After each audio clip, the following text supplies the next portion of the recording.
Hello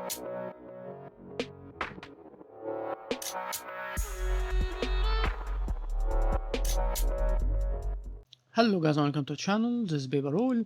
So if you look at the trading post right now, there is an offer on all the VIP passes. So I want to talk about all of them, which one should you buy and what are the best and what are the bad ones that you should avoid. In very much a summary, so make it really clear for you which one you should buy, or even if you want more, like you already have ones, which should you add to your collection. So as you can see, almost all of them for 800 gems instead of 1000. Starting with Captain's Airship and Nobel's Folly, also the Lava Lounge Bass. Those are basses for specific locations that's not really useful anymore. So Captain's Airship is probably the worst bass. You should completely avoid this one unless you're trying to collect them all for whatever reason. You want all of them, then go ahead and buy it. However, it have multiple layers that you have to go through stairs down and up in order to go to specific locations. It's very like crowded and in a small area. I really hate this how this one looks. It's basically like the same airship that you can see in Bloodstone Fin. You can go there now and move across the different levels of it to experience how it will feel to be in the Captain's Airship base. Nobel's Folly is in Verdenbrink, which make it basically really good for a specific location. When Heart of Sauron was released and everyone's doing the meta again and again, everyone's playing and camping this area, it made sense to sell something like that for gems and people would buy it. However, right now people would do specific metas from time to time and go on the timer, so there is no reason at all to take this one. And it still have a little bit of, you can obviously or probably move with mount. I don't have them, so I can't experience those two, but there is no advantage into this one at all. And something like that is Lava Lounge Bass, and this one actually you can go to Amber's Bay and fly with your skyscale around it to see it for yourself, and everything in decent area, like around each other, so you can move between them very decently. But again, there's no value into running this one. It's simply a location when you can do everything normally like every other thing. However, they selling it, I guess, with the story chapter or something like that, so it's a bit of a bundle. However, if you're buying this, obviously you're not going to be buying a single story. You would buy season 3 completely or something like that, or buying it with gems, which is possible through the like story chapters, and it's about 200 gems, so it basically is the same, and it's not included for me, so it probably will look more expensive for you. It's avoid this, simply avoid it. The royal one is a classic. It have some downside, like when you teleport to it, you hold the bass in your hand, so you have to drop it in order to go back to your weapon. You have to climb stairs or use your mount so you can move up from a location to another and then stick to it. But everything that's important is really next to each other in this small area. The down things are quite specific and you usually don't need them this much. There's also this problem when you try to get out, you can't get out on a mount, which is similar in the Lily of the Elon. It's the same thing. You can't get out on the mount like that. It will dismount you. The only way to actually use a mount here is if you're flying up very high or high enough that the game will simply ignore you and will not have this mechanic. But it is not this valuable, like it doesn't offer anything special. It's only the normal stuff. So all the location specific things, like one Verdant Brink, the Amber Bay one, the one in the Human City, those are not really this valuable, and you can ignore them if you're really trying to buy only one or as minimum as you want, unless you're trying to collect them. The advantage of this one, I would say, it's really old school. Most people would find it quite nostalgic and beautiful, and it's one of my favorite because just how I have a human character, I play it exclusively, and I love the human stuff. Now that gets me to the valuable ones. And the first one of them is not included here, which is the Bass of Fire one. This one, it's called Invitation to Lily of the Elon. And the value you can get from it, it's if you teleport any character here, even a new made character, you unlock the first map of Bass of Fire without needing to go through the story or teleport to a friend or anything. I know or heard there is a way you can use the desert guild hall into getting here. So you go to your desert hall, go to specific portal and getting into a map of Bass of Fire, I think. So there is other methods to do that without teleporting on friend or have to do the story. However, this one is fairly easy. You can do that with any character simply by putting it into the shared inventory. But it comes with the deluxe edition, so this one is not easy to get. But it's really good because the deluxe edition itself gives you, I think, an extra character slot, an outfit for this one. It's called the Sunspear outfit. It is this one, so it's a decent outfit, especially for your warrior class or something like that. It's really good. So you get some really decent package, like you get what you paid for. So it's worth it, especially if there is ever a discount on it. Sometimes it gets for a cheaper price. So you get a lot of things, and one of them is this pass. So it's a good one to have, but it's not one to rely on, because there is much better. So you still, if you really want the best, have to buy one of the important ones we're gonna talk about. But also another method, I use this one, I found it really valuable, that if you're trying to kill champions or do any bounties for the weekly and stuff, you can simply teleport here and you would have a lot of bounty on this board and simply do any of them on this map without going to any other maps. Same thing you can do for like season 4, you can go to any map, go to the board right almost next to you and start doing bounty. But I found this to be like really enjoyable. However, it's 2 levels and you have to click teleport and then go up. Things are spread a little bit more than they should.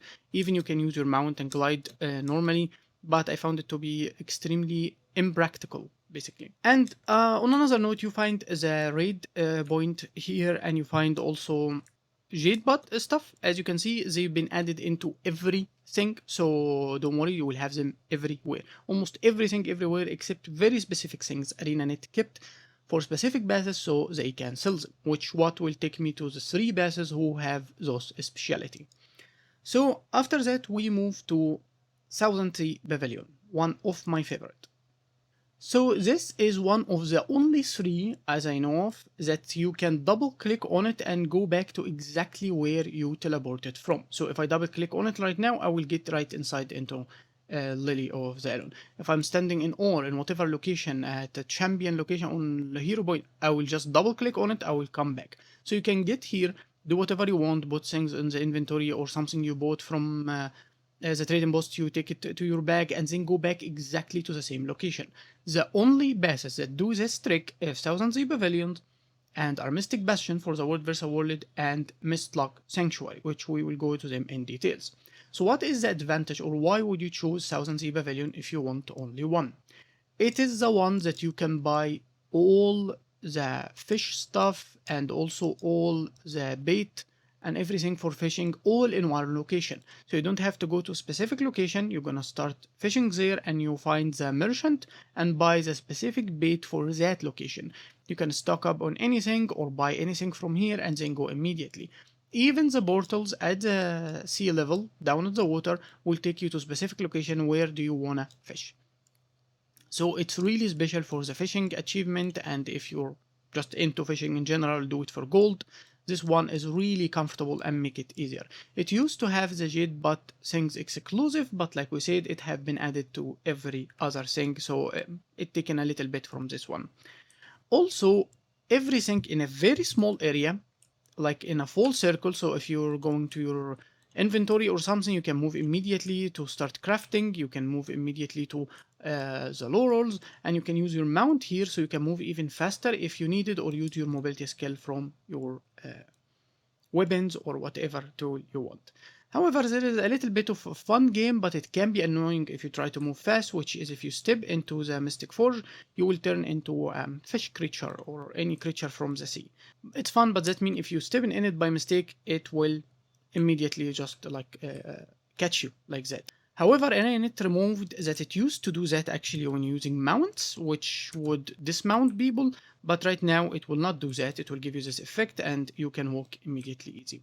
So the way they are close together all in one location, and it take you back to the same location used, it has the fishing, and it's really advantageous depending on how you use the VIP pass. So if you use the trading post and keep getting things out of your inventory or like bank and then sell them, and if you're running a guild or something and you can do the same with your guild bank, they are right all of them straight together.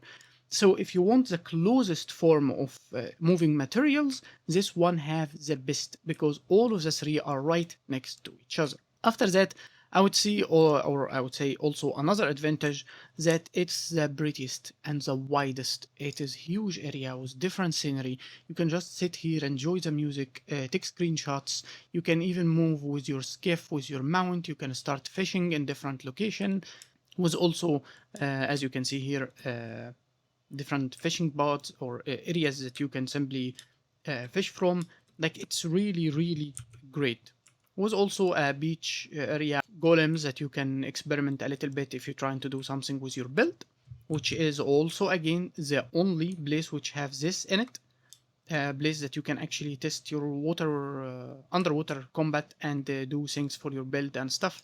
Was even silver level normal things for AoE, and like there's a lot of things that you can use this best for it. So it's one of the best, and people just usually overlook it. And this is a portal to fishing location, different if you want. So as you can see here.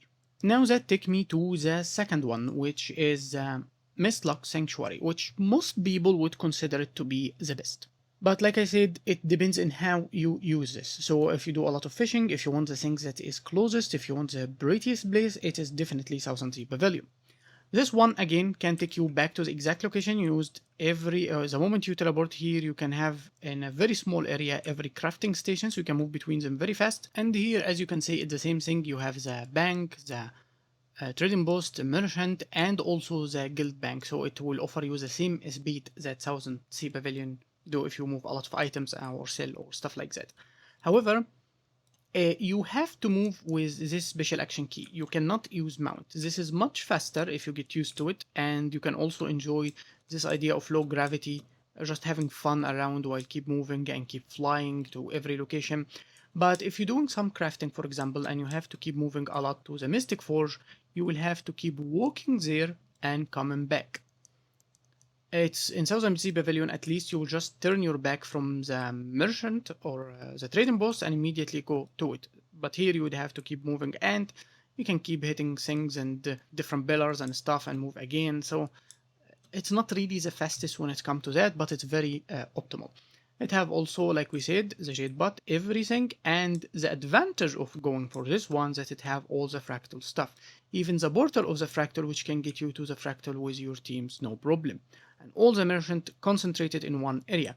If you go to the fractal of the mist itself, different merchant, you will have to move a little bit between them. So this one is great if you're really into fractal, doing it a lot, keep trading with merchants a lot, crafting things like different legendaries. Like the legendary bag from the fractal, doing collections. So if you're really a lot into the fractal, this one will make things easier for you. But if you're not really into that, like for me, I rarely ever play fractal. I almost never interact with the merchant. So I don't really get this value from it as much as you think I would. So this is the biggest advantage. If you compare it with Southern Sea Pavilion, both of them offer similar speed, but Southern Sea Pavilion is even much more, and it is way more beautiful. It gives you the fish. If you don't deal with fishing, then again it's something to ignore. The same way if you don't deal with fractal, which obviously fractal is way more important than fishing. So most people in PvE think this one is the best. Access to raid in everything, access to raid bot stuff also in everything now, and this one give you access to fractal and all the PvE things very fast when you deal with those stuff. So like what can even compete with it? Which get me to the third and last one, which is Armistice Bastion. And for me, I consider it the best since I'm a world versus world player, basically. It offers you the same thing. So basically, when you double click on it, you will go back to the exact location you used it from. And once you're inside, it gives you the special action key. And it's the fastest method of movement if you keep moving a lot, like crafting different items or whatever. Because once you click, you teleport to the exact location that you wanted.